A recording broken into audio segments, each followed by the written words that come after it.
will go on the record in the matter 23 CF 213, State of Wisconsin versus Bradley Scheuer. The state appears through Assistant District Attorney Holly Rockow in person. We have Mr. Scheuer appearing in person in custody with counsel Glenn Key. We're set here today in this matter for a sentencing hearing after revocation.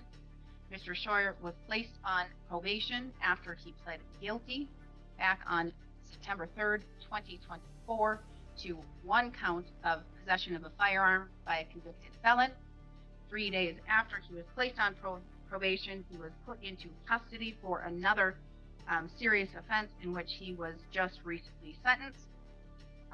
He was revoked on this matter due to the allegations and matters in the case that he was just previously sentenced. This matter was set for a revocation sentencing. Ms. Rockow, please begin your sentencing argument and recommendation. Thank you, Judge. The state respectfully recommends that Mr. Scheuer be sentenced to state prison system for a total of 4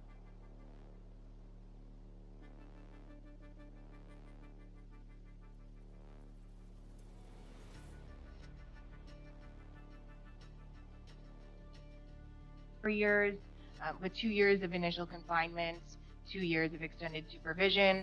That is in line with the recommendation that was outlined in the PSI by the department. As the court's aware, we are to consider the Gallian factors here in determining an appropriate sentence for Mr. Scheuer. The state's position is that Mr. Scheuer must be sentenced to prison based upon the factors. As far as the gravity of the offense, possession of a firearm by a felon is very serious. The legislature indeed has deemed this a Class G felony with the maximum possible penalty of 10 years. It's a crime that poses a serious risk to public safety. This crime in particular, the underlying facts of this case warrant a prison sentence. Mr. Scheuer was at sentencing. There were 4 other counts that were dismissed but read in, including 3 counts of possession of a firearm by a felon in addition to this conviction. There were 4 total rifles that were in Mr. Scheuer's possession at the time of this incident.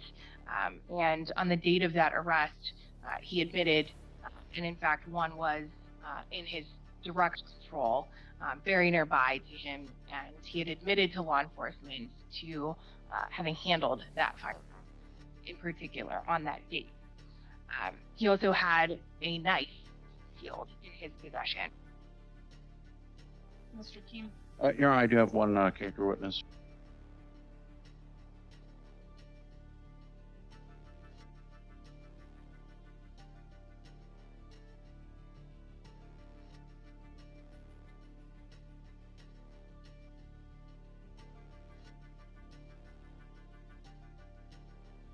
For him, it's his son Brandon Scheuer, who's here in court. All right, Mr. Scheuer, you can come have a seat over at the black table. Where do you want me to start? Nope, you just. Whatever you talked about. Oh, whatever I talked about. All right, well, I'll start off by saying that, I do think that violent criminals should be in prison. I don't think my dad's a violent criminal. I don't think he has mental health issues that were never addressed for the last 20 years. And I do believe alcoholism amplifies those. And I believe getting mental health would help dramatically. In the case of this issue, I could tell my father was a different person after the suicide. My father always had like a clean counter, dishes always done, up early. I would not hear from him for a couple days after the incident. I would go check on him. He would still be in bed with a giant body pillow, counter trash, sink full of dishes, just completely not his character. And I believe that was just more depression. And I think that his depression and his mental health issues have never been addressed.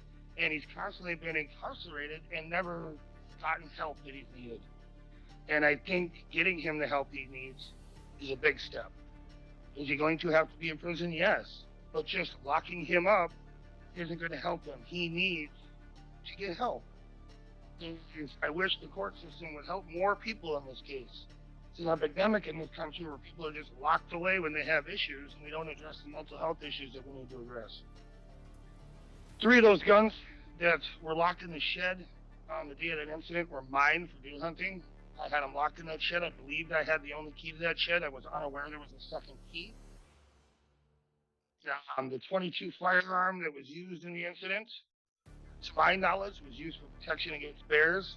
They were living in my camper on his 40 acres. When Crystal and my father first started staying on the 40, they were staying in the tent. They had bears tear the tent, tear the coolers. I gave them my camper to stay in as a safety option. Other than that, the only real things I have to say is that I believe that this country has a problem with just locking people up and throwing them away. And I think that we need to address mental health issues more and more in this country. And in this case in particular, he's had 20 years where he's never had that addressed. And he grew up in a time where when people had mental health issues, he really didn't talk about it or get addressed. And I believe most of his issues stemmed after the divorce with my mother in 2003. His alcoholism, which he hadn't drank for many years, kicked off and came back into his life. He continued to amplify those mental health issues. When people are depressed, drinking don't help. All it does is amplify those issues. And that was never, ever addressed in over 20 years of him being in and out of the system. That being said, I can't quite think of too much other things to say. I know my father is a very good person when he's not drinking. He has donated his time to my business, bringing parades, other things, help me with working with kids in the community for kayaking. He cuts and splits wood. He has helped friends of mine who needed trees removed, things on their property done, come over without even being paid to help out, just to be a good Samaritan. So I know there's good in him. We're not unlocking the good. We're locking the good up with the bad. Or we should lock the bad up and unlock that good. And the only way it is that is to use, mental health therapy and other sorts of programs to get to the root of the problem. I went through therapy because of you, Judge, and I continue to do that therapy for a while after the things I did to get back, and it helped me very much. I'm creating new programs to help myself hydrate more, things like that, getting better eating schedules, slight things to add more consistency to life, and a more routine schedule. And I think, that helps a lot of people. Something I needed just slightly to help my life. There's a lot of people that need a lot more than that, and they need that intense mental care, and that's something this country has gotten far, far away from. And I hope we get back to it. Thank you, Mr. Sawyer. Thank you, guys.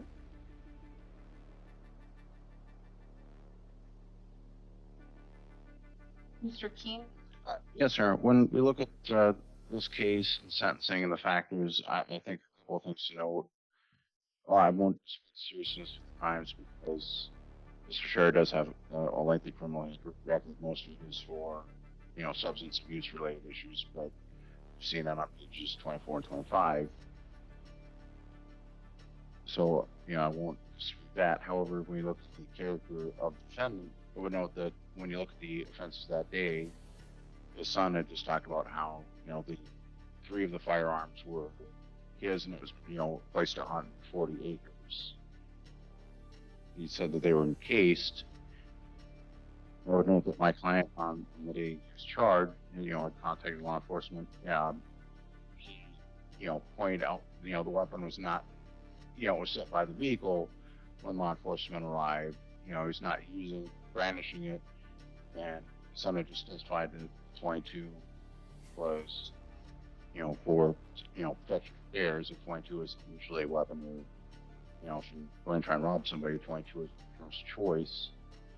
And regarding the dismissed and read in on the concealed knife, it's a 40-acre property, and, he had it. There was nothing about him to use it. But I'm hearing excuses.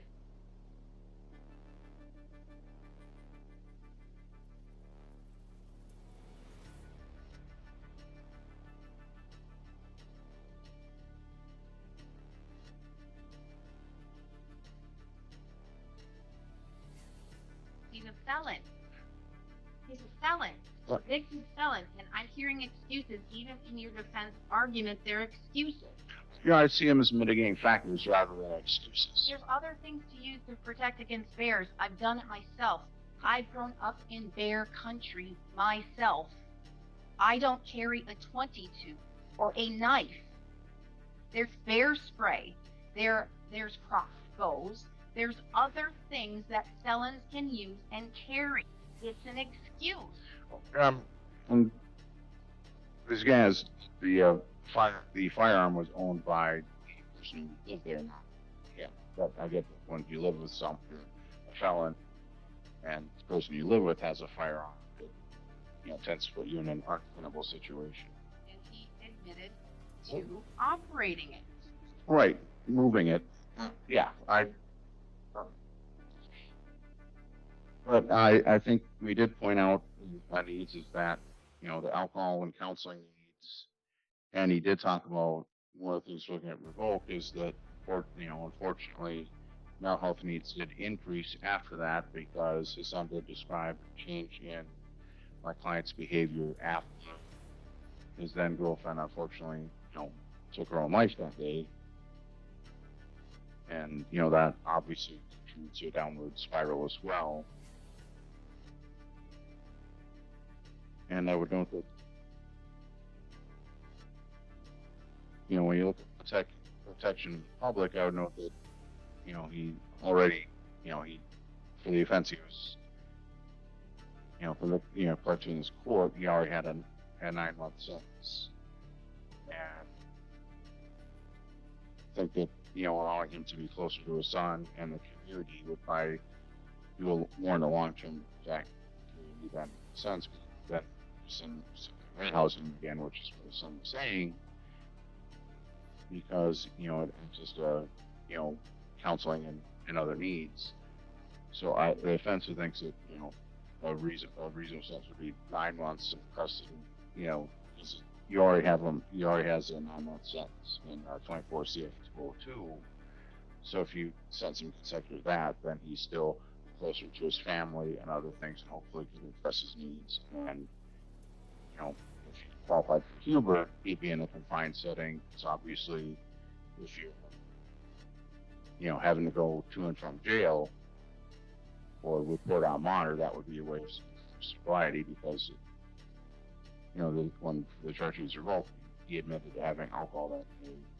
I'm saying is if you disagree with our suggestion, obviously one of the decisions you have to look at is whether or not he'd be eligible. Wouldn't be eligible for challenge incarceration. No, I'm talking about. No, I'm not talking about challenge incarceration. Right? Yes.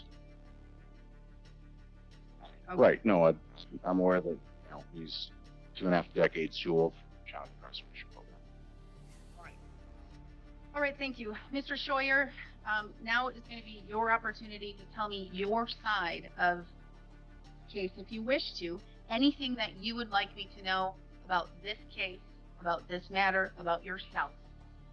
I have read the department's revocation packet, which does include a lot of information, and it includes the decision by the ALJ, the alternate, or the administrative law judge in the revocation, as well as a few bits of other information. You can tell me whatever you wish to tell me right now, or you don't have to tell me. Well, I'm going to tell you one thing, that the gun was for her, it wasn't for me. It was for her protection. She was a girl from the cities, and she was afraid of the bear. The gun was given to her for her own protection. And it was supposed to be locked in her storage shed, and she had the only key for that storage shed.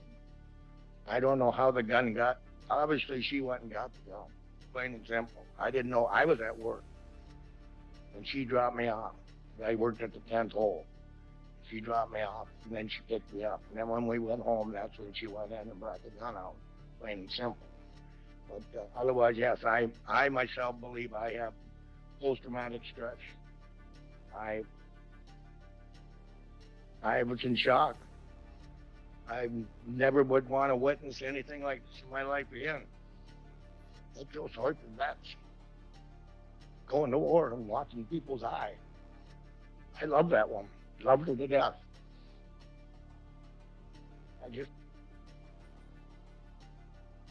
I moved the gun till the gun fell on her. It's the only reason I moved it. I didn't know if she was going to shoot me. I didn't have a clue. It's the only reason I moved that gun. The other guns I didn't know nothing about. Yes, I had a key. I had a key in my key ring. But I hadn't gone into the shed. Wasn't in the shed for days. And it was 2 days before deer hunting. That's all I know. And the guns were in the storage. In her storage shed. And I know my son deer hunts, and he was supposed to have friends come over that didn't have guns, and they were going to hunt. There was no bullets, nothing there. There was absolutely nothing fire out of them guns that were in that shed. Absolutely, there was just guns. That's all it was. Guns and gun cases. And I knew nothing about them. I knew about the 22 that she had because she asked for permission, and she got the gun from my son for her own protection when she was there by herself. That's what it was supposed to be for. And like I said, I only moved the gun when she shot herself and hit the ground. That's why I moved it, and I leaned it up against the car that was in front of it. Like my son said, I help him a lot. I help a lot of people.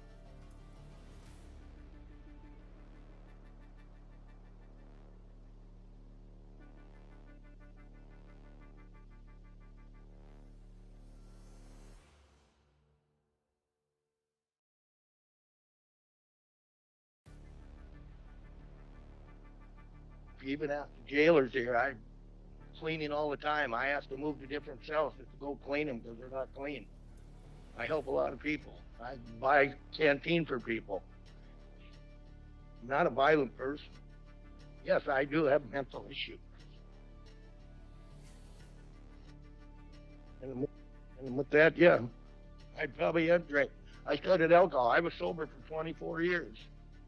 My kids grew up with a sober father, but my father was an alcoholic.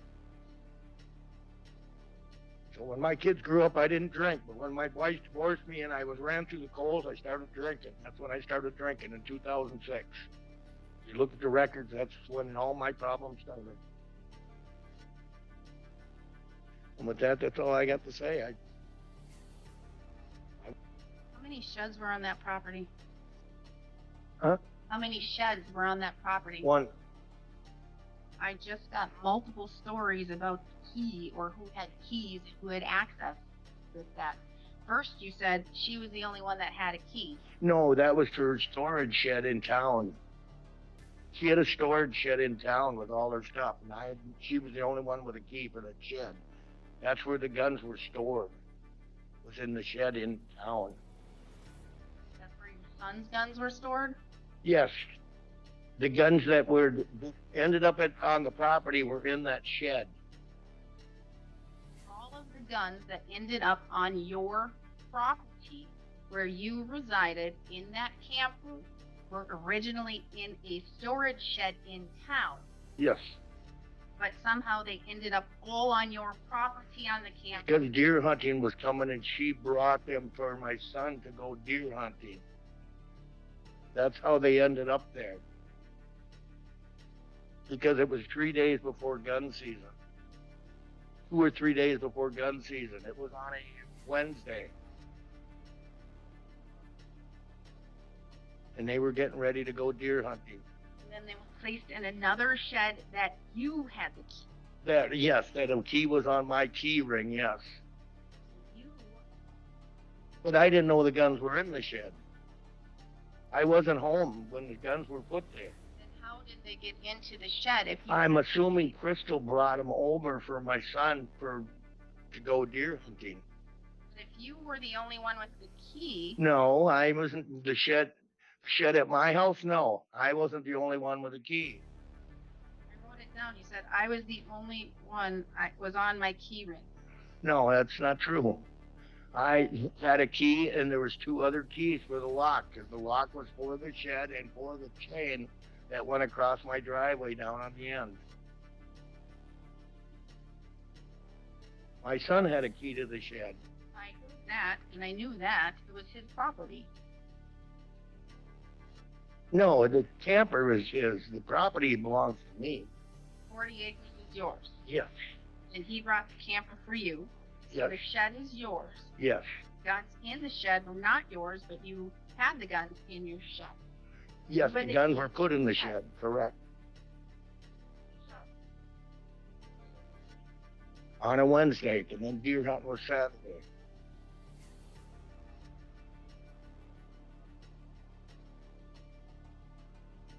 But there was no ammunition for the guns.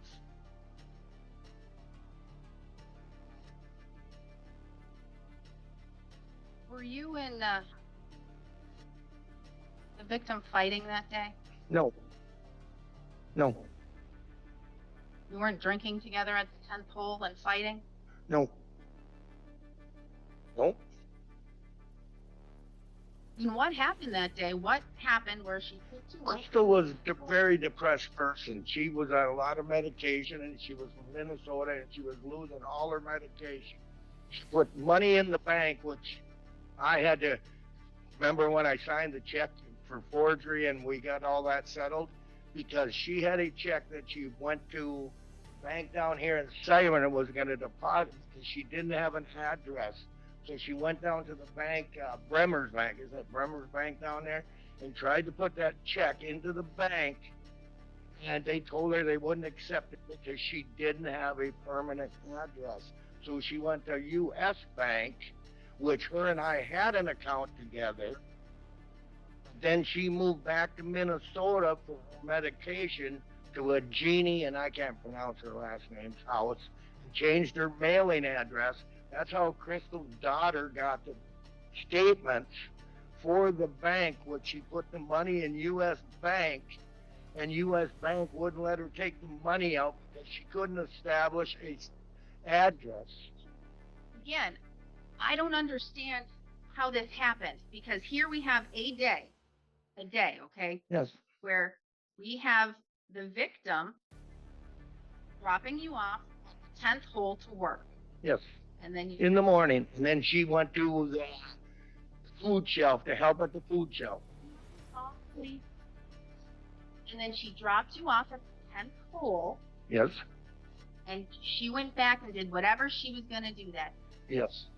And then she picked you up from work at the 10th hole, and you're telling me she didn't have any drinks or alcohol. Yes, she did. She sat and she drank for a while. No, she had one drink. She had a Bloody Mary. She had a Bloody Mary, and she picked you up. Did you have anything to drink today? No. So you didn't drink. She had a drink. She picked you up. She brought you back to the camper. You weren't fighting. There was no negativity between the both of you. You get back to the campsite, to your camper, where you both have resided and lived for a significant period of time, and then all of a sudden, out of nowhere, she grabs a 22, runs in front of the camper or the truck, and shoots herself in the head. That's what happened. That's what I'm hearing. Nothing happened that caused this.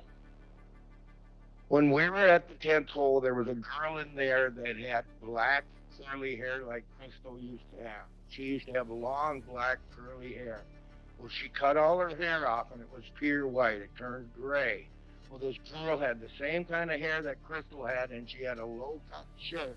And when she went by, Crystal said, "Look at her hair." And I said, "Yeah, it's pretty." And I said, "She's got a nice cleavage, too," because her cleavage was hanging out. And Crystal used to be the same way. Well, the girl next to Crystal turned to her and said, "Well, I'd like to do something with my hair." So I think one reason was that depressed her because her hair was cut off and it wasn't what it used to be. Crystal committed suicide more than once.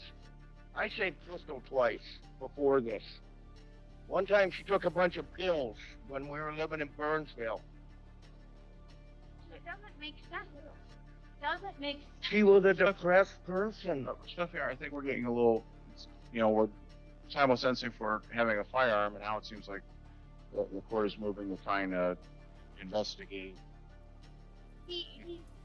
What he did, though, was he messed with the crime scene. By touching a gun, he messed with the crime scene.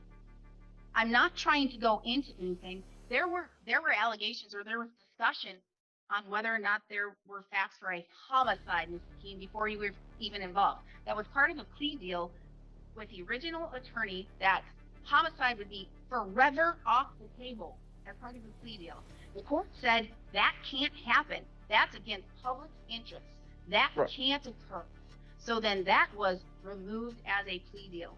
So the court's trying to understand here and trying to get an understanding of, A, how this could even happen. He knew that there was a firearm, a 22. No, I didn't. You didn't? No, I didn't know it was there. The same with the other guns. That day she must have went and got him and took him there. The bears there, you had no clue that there was a 22. Yes, the gun was still stored because the bears weren't around anymore. You didn't know that there was a gun. Well, yes, you knew that there was a gun, but it was stored somewhere. So there weren't bears there anymore? There's always bears in bear country. I realize that. None of these, I'm just saying, Mr. Keene, none of his statements, none of his facts connect. That's what I'm saying. Sure. And I'm trying to connect the facts. That's what I'm trying to do. Is he here for a sentencing of homicide? He is not, Mr. Keene. He is here for possessing a firearm as a felon. Yes, ma'am. And that possessing is knowing there is a firearm in your ability to have possession of that firearm. I'm trying to connect the facts. It doesn't make sense if there was no fighting, if there was no negativity, if nothing occurred, and all of a sudden some girl with beautiful black curly hair and huge, delicious looking cleavage, and a statement is made that the woman would go, all of a sudden go home and nothing else occurred. She would grab a 22 and shoot herself in the head in front of her significant.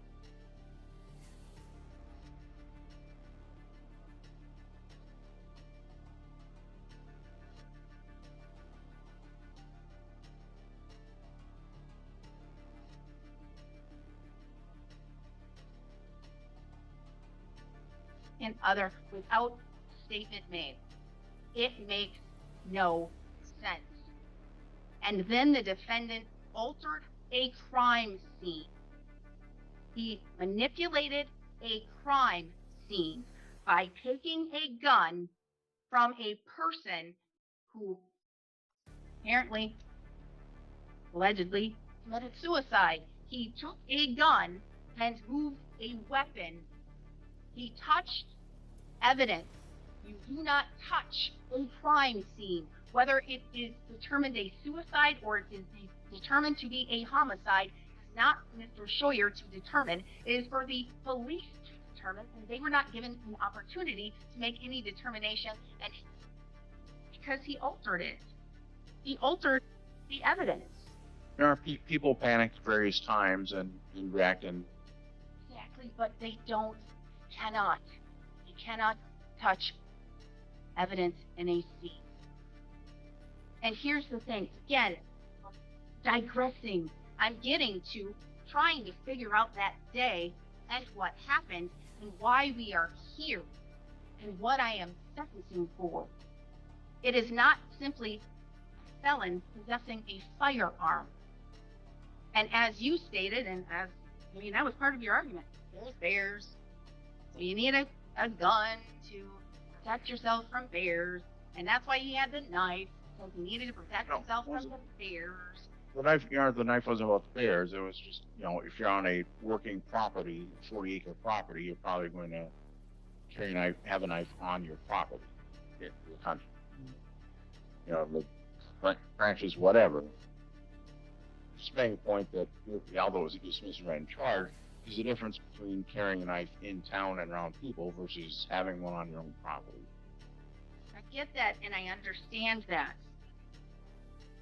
But again, that's where I'm trying to connect the dots, and I'm trying to see where we are, because as you can probably gather, this is a very serious case. You're arguing to have him released and just have him sentenced on the case that he was sentenced to, which again was very serious and serious domestic. My argument was that since you'd already ordered that one to be consecutive, I was suggesting for a 9 months county sentence, because you'd already in 24 CF 202, you declared that one consecutive to other cases. So I wasn't suggesting that the court, go from 2 to 3 years in prison, as the DOC recommended, or the state's recommendation of 2 years in prison to in essence time served. I was arguing that, an additional 9 months in county jail that was consecutive to 24 CF 202 would be an appropriate sentence for 18 months of jail. And then otherwise, we have the recommendation from the state of 2 years in prison and 2 years of extended supervision, for the recommendation of Department of Corrections for 2 to 3 years in prison and 2 to 3 years of extended supervision, and or the maximum possible penalty of up to 5 years in prison and 5 years of extended supervision. When we look at this case, and again, this is why I have to connect the dots and see what happened. And I'm not looking at this as a homicide. I cannot. I can't do that. That is not what this is. But again, I do have to look at all of the facts. I want to know why she did it too. All facts as they occur that day. Every single fact. And I have to determine credibility and whether or not I believe Mr. Scheuer that he says he did not know there was a firearm. And I'm hearing contradictory statements. That's why I asked the questions, Mr. Keith. That's why I asked the questions again in a different way, and then again in a different way. And that's why I asked to connect the dots. Because one time I get one answer, one time I get another answer, but it really is the same question, just asked a little bit in a different way. Stop. So, when I'm looking at this case, and originally you're looking at this case, he was charged with 5 crimes, 4 very serious felonies, up to maximum possible penalty of 10 years in prison for those 4 felonies, and a misdemeanor up to 9 months of incarceration for that. Part of this plea agreement is working the deal out with the state.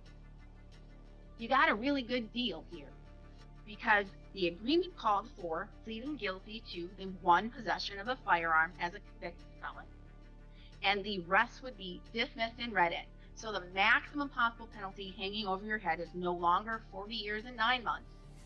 It's 10 years. So 5 in, 5 out. So that's a pretty good deal, considering the facts and all that led to it. Again, you could have been charged with altering a crime scene. There could have been other things that could have been charged here. But you weren't.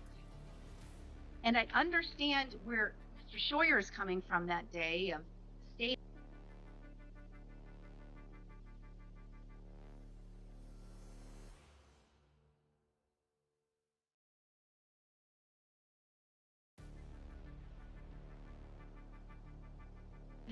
That the victim killed herself, took her own life that day. Again, I'm trying to wrap my head around what happened and why it happened or how it happened.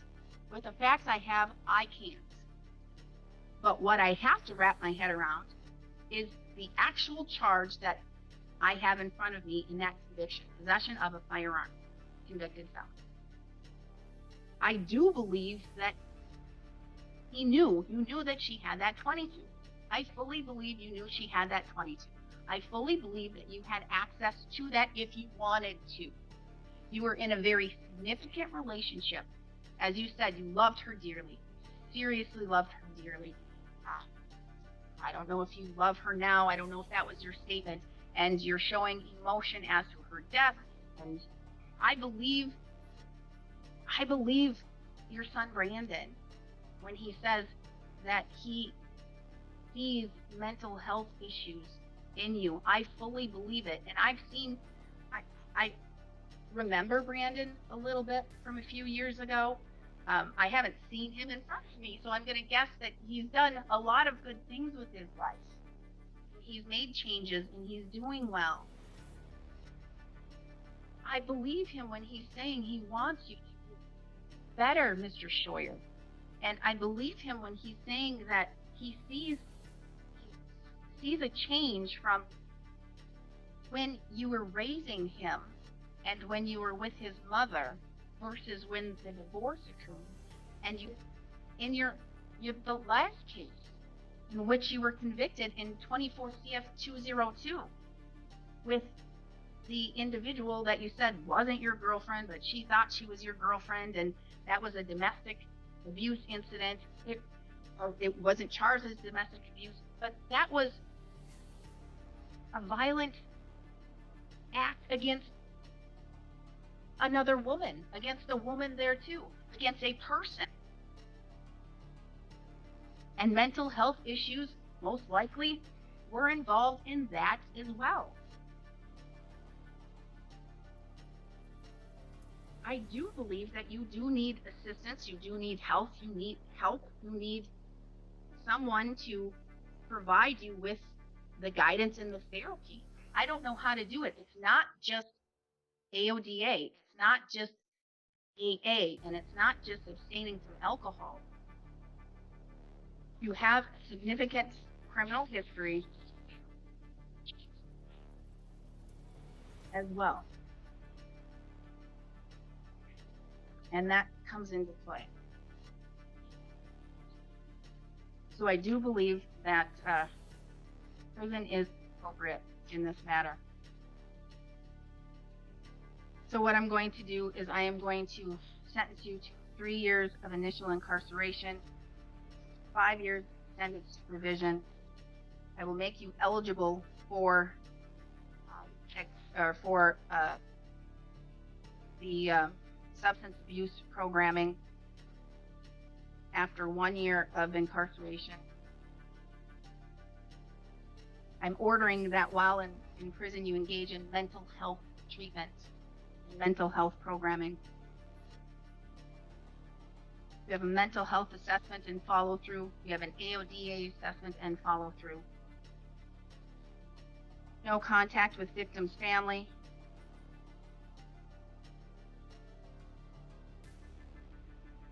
You have 20 days to appeal. Should you fail to appeal within 20 days, you lose that right.